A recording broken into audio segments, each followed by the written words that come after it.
Buenos días, muchas gracias. Comenzamos la sesión. Soy Óscar de Bemasí y bueno, voy a acompañaros en los próximos minutos para hablar de estrategia.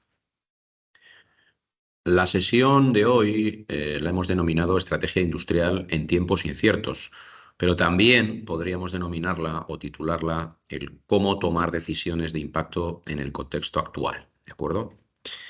Consta de tres bloques que vamos a desarrollar en los próximos minutos. El primero tiene que ver con las necesidades específicas que las empresas industriales tienen en estos momentos, en este contexto tan complejo.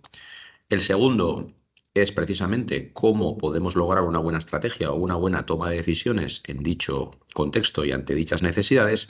Y en último lugar, presentaremos algunos ejemplos reales de empresas industriales que conocemos bien y que queremos que sirvan de ejemplo en la toma de decisiones y en la construcción y definición de estrategias.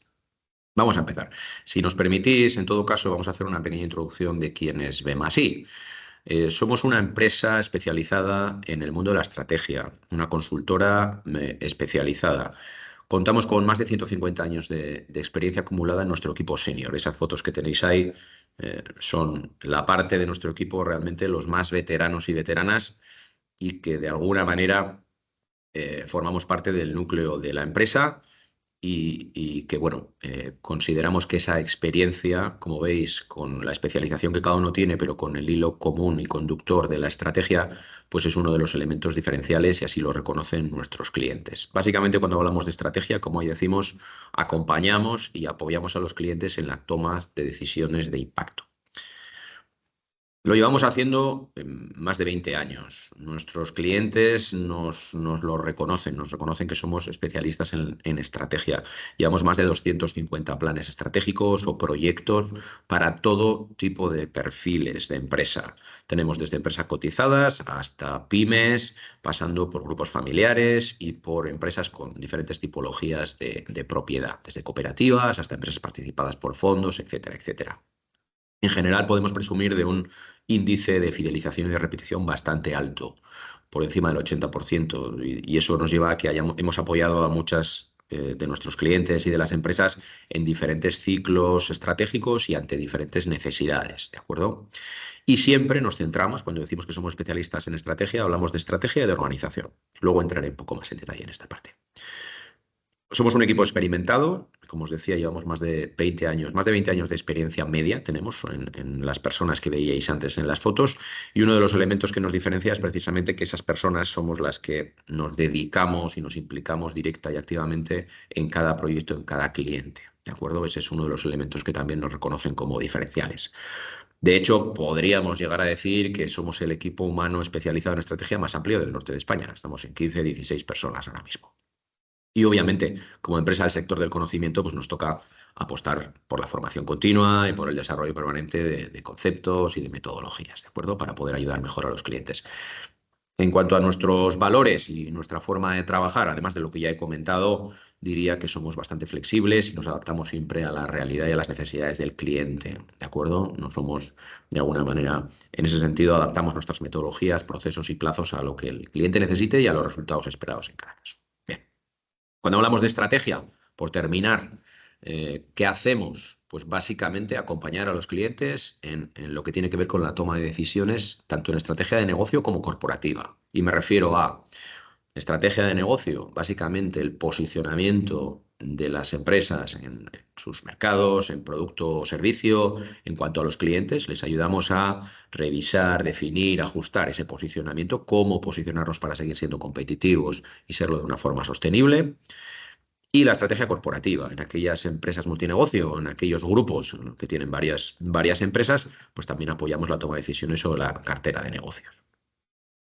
Adicionalmente, como una actividad o una necesidad recurrente de muchas empresas, apoyamos la identificación de nuevos negocios y el análisis de su viabilidad. Y como antes comentaba, la parte organizativa, es decir, cómo podemos definir o ajustar nuestra organización para ayudar a poner en marcha la estrategia que hayamos definido. Siempre decimos que estrategia y organización son dos caras de una misma moneda y que por tanto tienen que trabajarse siempre de manera conjunta. Y por último, y con esto termino la introducción, lo que nosotros denominamos hábito estratégico. E incidiré bastante en la presentación en este punto, así que lo comento más adelante, si os parece. Vamos con el primero de los puntos que planteamos, las necesidades de las empresas industriales en el contexto actual. Somos conscientes de que vivimos un contexto complejo, vivimos un contexto en el que muchas de las factores que están en torno a las empresas han adquirido una complejidad y un nivel de incertidumbre difícil de manejar. Por eso, en nuestro caso, siempre recomendamos a las empresas una monitorización y una vigilancia del contexto en el que trabajan. Ahí tenéis en pantalla, por ejemplo, lo que nosotros denominamos megatendencias, que vienen a ser aquellos cambios de largo alcance que pueden durar 5, que pueden durar 10 años y que, sobre todo, lo que tiene que quedarnos claro es que las empresas no podemos decidir que no nos afecten. Es decir, simplemente tenemos que ver y tenemos que analizar cuál es el impacto que puede tener sobre nosotros, pero son en general tendencias que impactan a todas las empresas de nuestro entorno. La que tenéis en pantalla es un análisis de las megatendencias políticas, económicas, sociales, tecnológicas y ambientales que solemos realizar de la mano de nuestros colaboradores del Instituto de Copenhague de Futuros, de CIFS, y que nos sirve muchas veces para apoyar a las empresas a entender y descifrar el contexto macro que tienen por encima y sobre el que, bueno, pues tenemos que mantener una cierta vigilancia y un cierto entendimiento de qué es lo que está pasando, más allá de la dificultad para ello, ¿de acuerdo? Hay otros cambios, si queréis, bajando un poco más hacia la realidad de nuestras empresas, que también tenemos que seguir monitorizando, ¿no? Ahí tenéis algunas de las conclusiones o una síntesis del informe Draghi presentado hace unas semanas en la Comisión Europea como uno de los elementos de la política económica e industrial al que también toda empresa tiene de alguna manera que tener un ojo puesto y una cierta vigilancia.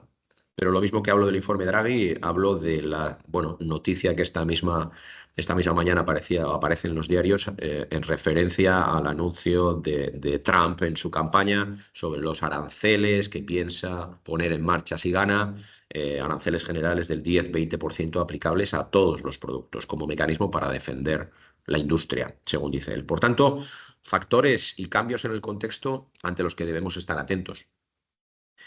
Algunos de ellos, obviamente, más pegados a la realidad de nuestro sector. Tenéis en pantalla algunas de las tendencias que en materia o afectan al sector siderúrgico y le van a seguir afectando en los próximos años. Al final, algunas pueden afectar más a lo que son los productos o los procesos propios de la siderurgia y en otros casos a los sectores demandantes, tanto en términos de utilización del acero como materia prima, como en cuanto a la necesidad de innovar, ¿no?, hacia nuevos productos y aplicaciones. Por poner un ejemplo, y seguro que sois conscientes de muchos de estos cambios, pues la industria 5.0, por ejemplo, parece que es el nuevo paradigma tecnológico industrial que comienza a visualizarse a medio plazo, ¿no?, para el sector.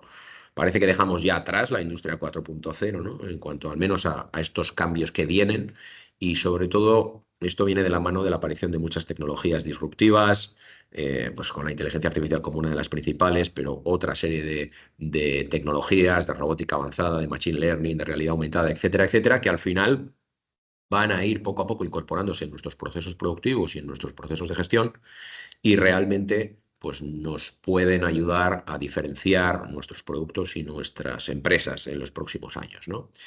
Como un ejemplo de algunas de esas tendencias que tenemos que vigilar. O, por ejemplo, podemos mirar, como veis en pantalla, también a las tendencias que afectan a nuestros principales sectores clientes, ¿no? Aquellos sectores consumidores de acero, algunos de los cuales están viviendo auténticas revoluciones, como puede ser el caso de la movilidad o la automoción, en cuanto a los cambios que se están produciendo y que tenemos que ver cómo van a terminar de, vamos a decir, declinarse y concretarse esos cambios y cómo nos pueden afectar. Por tanto, vigilancia ante esos impactos.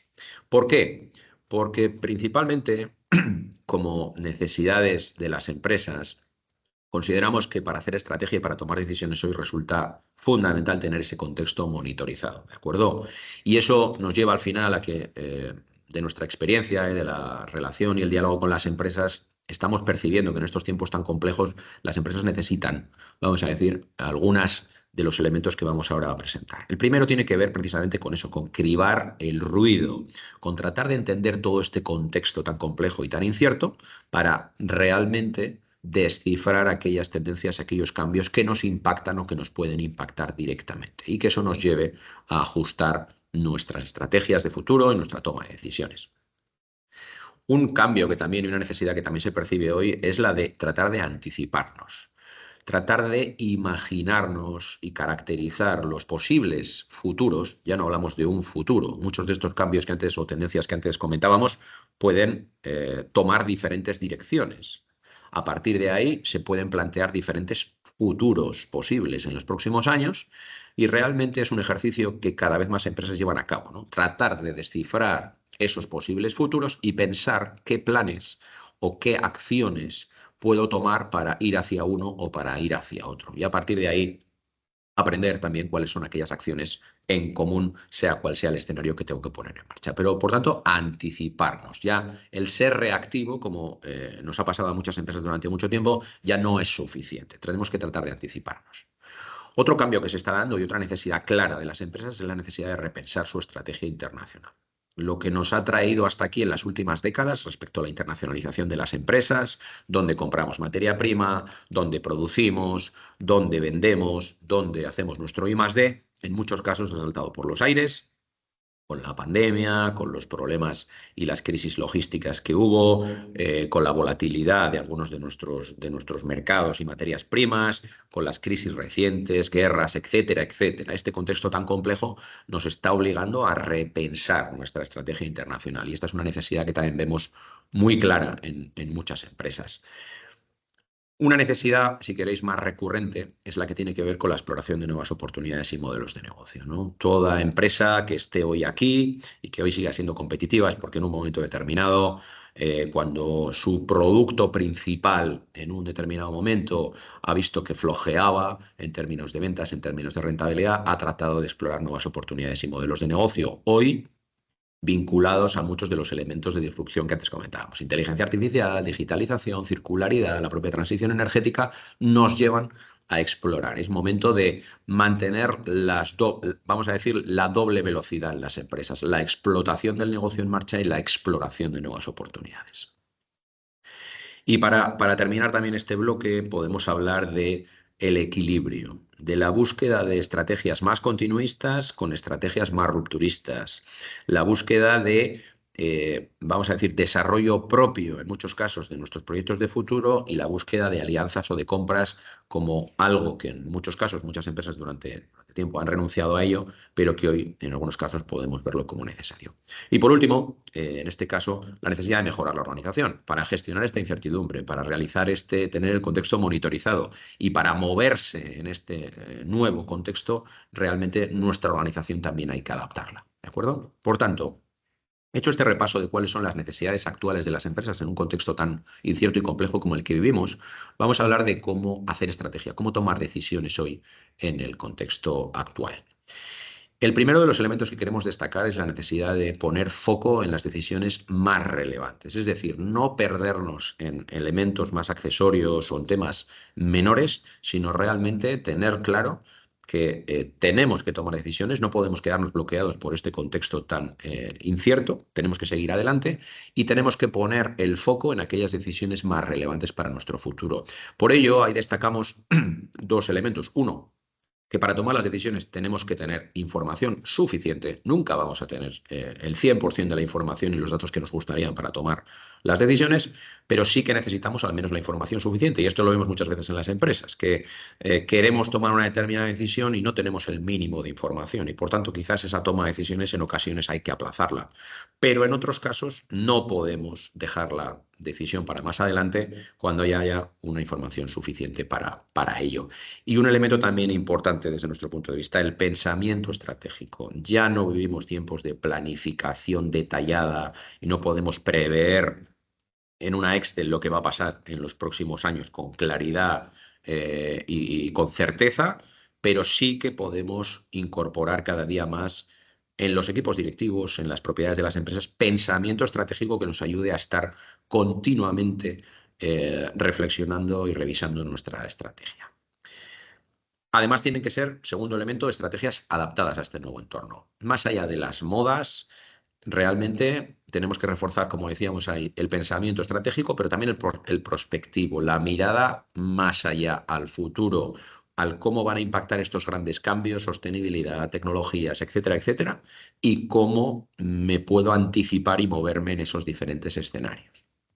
El tercer elemento, y vuelvo a insistir en la palabra, es el equilibrio. Medio plazo, largo plazo, cambios de rumbo, continuismo, perspectiva externa, es decir, contexto, cadena de valor, competidores, pero también la perspectiva interna. Este es otro elemento fundamental. Tenemos que mirar hacia afuera, tenemos que mirar al contexto, pero tenemos que mirar hacia adentro. Y el mirar hacia adentro significa saber cuáles son nuestras capacidades esenciales y diferenciales y cuáles no. Hacer ejercicio con autocrítica y honestidad de qué sabemos y de qué no sabemos, cuáles son las necesidades prioritarias que tenemos como empresa, pero también fijarnos en nuestros deseos, en nuestras aspiraciones, en la parte más emocional, si queréis, de la empresa, porque es fundamental a la hora de tomar decisiones y definir o ajustar el proyecto de futuro. El hábito estratégico continuo del que antes decía. Cada vez nosotros que trabajamos en el mundo de la estrategia, cada vez tenemos menos planes quinquenales o planes cuatrienales. Los procesos de decisión estratégica son cada vez más continuos en el tiempo, ¿de acuerdo? Entonces, eso nos tiene que llevar a generar ese hábito, esa rutina, esas dinámicas internas en los equipos directivos, en la propiedad de las empresas, para estar periódicamente revisando, ajustando, dialogando sobre los elementos y las decisiones clave que tenemos que tomar, y ese diálogo estratégico es el que nos tiene que llevar a la resolución y a la toma de decisiones de una manera más ágil y de una manera más sistematizada. Y por último, al final estos procesos, estas rutinas y estas dinámicas tienen que ser también una experiencia positiva y una experiencia enriquecedora y motivadora para las personas que participen, sea la propiedad, sea el equipo directivo, sean otros participantes, mandos medios y otras personas de la plantilla, ¿no? Al final, tenemos que buscar una participación eficiente de aquellas personas que puedan aportar, pero tenemos que buscar también tanto en la definición de la estrategia como en la implantación y la puesta en marcha. Eso, y aquí no me voy a detener, nos tiene que llevar a esa visión doble que he comentado a lo largo de toda la presentación, ¿no? La estrategia no requiere perspectiva de mercado, mirar hacia afuera, pero mirar hacia adentro. Corto y medio plazo, pero también una perspectiva más aspiracional de largo. Espacio para el continuismo, pero también para los cambios de rumbo. Y una perspectiva de dirección estratégica, de toma de decisiones, ¿de acuerdo? Y al mismo tiempo una perspectiva operativa y práctica, porque al final la implantación de la estrategia va a ser la que determine, la que marque la diferencia.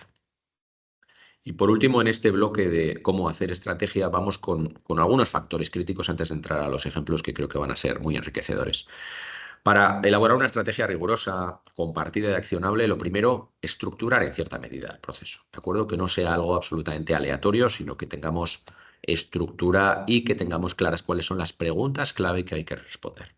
El segundo, nos hace falta información, como antes he dicho, nos hacen falta datos, tanto internos como externos, que nos ayuden y aporten calidad a nuestras decisiones, aunque no vamos a tener el 100% de la información nunca. Nuestra toma de decisiones siempre tiene que estar orientada a la implantación, ¿de acuerdo? Porque después, cuando empecemos a dar pedales y a poner en marcha las acciones y las decisiones que hayamos tomado, es cuando vamos a ver realmente la calidad del diseño de nuestra estrategia. Gestionar la participación, como antes hemos dicho.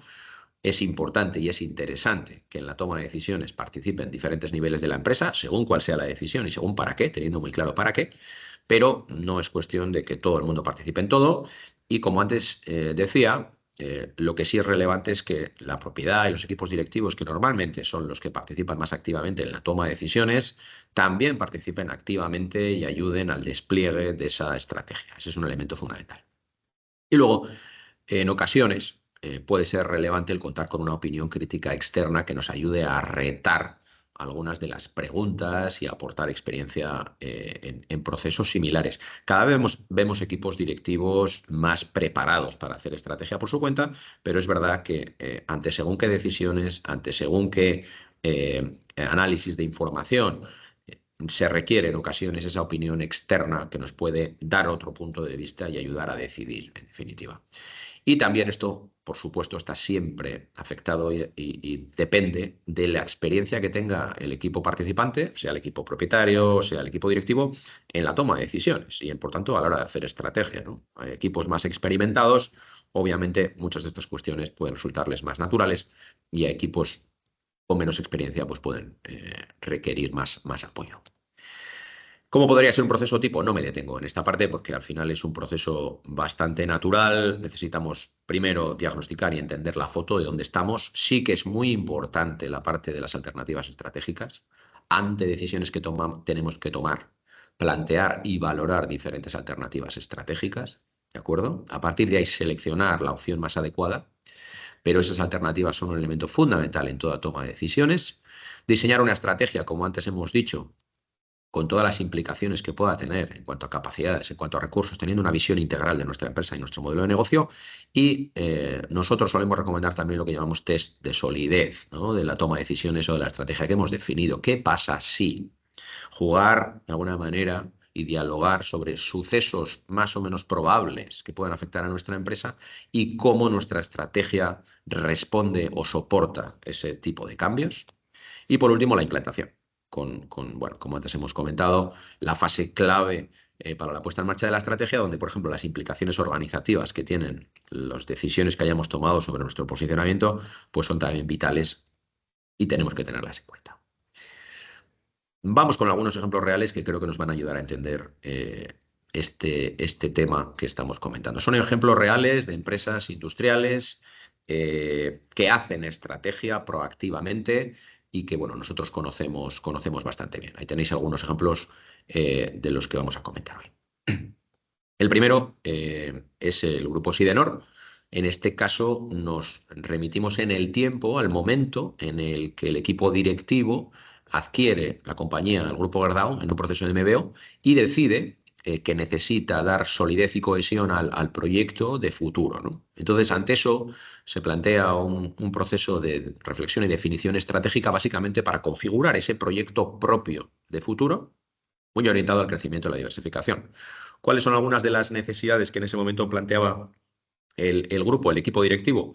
Generar una visión compartida entre todos los miembros del equipo, porque al final, como toda empresa que había sido propiedad de un grupo, en este caso extranjero, pues la capacidad o la dirección estratégica y la toma de decisiones en muchos casos estaba en la propia matriz y no correspondía, en este caso, a este equipo. Por tanto, había que generar esa visión compartida, definir los objetivos y alinear a todo el equipo detrás bueno, pues en ese caso de la ambición y del proyecto de futuro. A partir de ahí también hacer una priorización de oportunidades de crecimiento y teniendo en cuenta todos los factores: mercado, la diversificación sectorial, la parte geográfica, la factibilidad técnica, la factibilidad económica de esas oportunidades de crecimiento que existían, ese mapa de oportunidades, y a partir de ahí construir diferentes escenarios, ¿no? En los que se interrelacionaban todo ese mapa de oportunidades como palancas de crecimiento. Y bueno, pues yo creo que en los resultados obtenidos, creo que todos conoceréis un poco cuál es la trayectoria y la evolución del grupo en los últimos años. Vamos con un siguiente ejemplo. En este caso se trata de la empresa Alcorta Forging. El grupo se planteaba hace unos años, en un contexto de cambios estructurales en el sector de la movilidad y después de la compra de una planta en Estados Unidos, pues redefinir y plantearse una serie de decisiones sobre su posicionamiento, sobre el ritmo de abordaje de los nuevos mercados y sobre la concreción de su modelo internacional. A partir de ahí, además de un análisis de tendencias de mercado y de tratar de confirmar cuáles son las bases estratégicas, es decir, oye, sentémonos y volvamos a reflexionar sobre cuál es nuestro propósito, para qué estamos aquí, cuál es nuestra ambición de futuro, cómo aportamos valor a nuestro entorno, ¿de acuerdo? Que son elementos nucleares, son pilares de toda empresa y que periódicamente hay que volver a ponerlos encima de la mesa para confirmarlos o para ajustarlos. Sobre todo, el proceso se centró más en la revisión del posicionamiento producto-cliente para buscar un crecimiento equilibrado, como antes comentábamos. el plantearnos cuál debía ser la evolución de las capacidades esenciales. Es decir, si nuestro posicionamiento es diferente al que nos ha traído hasta aquí, tenemos que evolucionar, tenemos que completar algunas capacidades que seguramente no teníamos y que van a ser necesarias en los próximos años, y eso tiene implicaciones importantes en cómo va a evolucionar nuestro modelo industrial, cómo tiene que evolucionar nuestro modelo comercial, nuestro modelo de organización, etcétera, etcétera, más allá de la parte que también se incorpora en un proceso de este tipo del plan de inversiones o de las proyecciones económicas. Y afortunadamente, la verdad es que gracias al buen hacer del equipo, en este caso de Alcorta, el plan avanza conforme a la ambición de crecimiento planificado y además han sido premiados, como habréis visto algunos, bueno, han sido premiados como empresa innovadora, incluidas entre las 100 empresas de tamaño intermedio excelentes a nivel de todo el Estado, o también con esa denominación de campeón oculto que también les han otorgado. Vamos con el penúltimo de los ejemplos. Es el caso del grupo MEC. Es un grupo en el que se produce la incorporación de un nuevo grupo de accionistas a finales del 2016, entre el que se encuentra un family office. Entonces, en ese momento se apuesta por definir un proyecto compartido de futuro para acelerar el proceso de crecimiento del grupo. A partir de ahí, en el proceso de definición estratégica se trabaja cuál debe ser esa aspiración de crecimiento, de dimensión, qué dimensión queremos adquirir y en qué plazos, a qué ritmos, cuál debe ser la cartera de negocios y la lógica de crecimiento, en este caso inorgánico, estaba claro desde el principio, eh, que tenía que seguirse, cuál debía ser la estrategia internacional y cómo dábamos forma a todo eso en un proyecto de futuro que realmente ofreciese y recogiese el crecimiento ambicioso que se planteaban los diferentes accionistas y el equipo directivo. Y bueno, pues afortunadamente el grupo a día de hoy está integrado por algunas empresas líderes en tecnologías de proceso y materiales metálicos, están presentes en 3 continentes y en estos últimos años ha más que duplicado la facturación que tenía en el momento en el que se plantearon esta ambición de crecimiento y este plan estratégico. Y para cerrar, un ejemplo que es el caso de la ingeniería Ingemat, especializada en el sector de la automoción, que se planteaba más una necesidad de diversificación. Tras varios intentos en los que, bueno, había habido luces y sombras en procesos previos de intentos de diversificación, se planteaba una nueva oportunidad de diversificación tratando de alejarse del negocio central que está basado en proyectos llave en mano para el sector de automoción. Partíamos de entender y situar cuáles son las capacidades diferenciales de la empresa, de qué sabemos realmente, de detectar nuevas capacidades y nuevas herramientas tecnológicas que fuesen necesarias, por un lado, para mejorar su oferta llave en mano, pero a partir de ahí, esas capacidades, cómo podían ayudarnos en otros negocios o en otros sectores. Y fue fundamental este ejercicio porque al final el entrar y poner encima de la mesa las tecnologías de virtualización, de monitorización remota, los gemelos digitales, realmente lo que hemos visto, y me adelanto un poco en los resultados, ha supuesto la base de la transformación digital de la empresa en los últimos años. Y en el proceso también, pues bueno, se limitaron los ámbitos de diversificación, donde sí, donde no queríamos estar, se fijaron prioridades y se diseñaron varios modelos de negocio concretos de oportunidades que poner en marcha.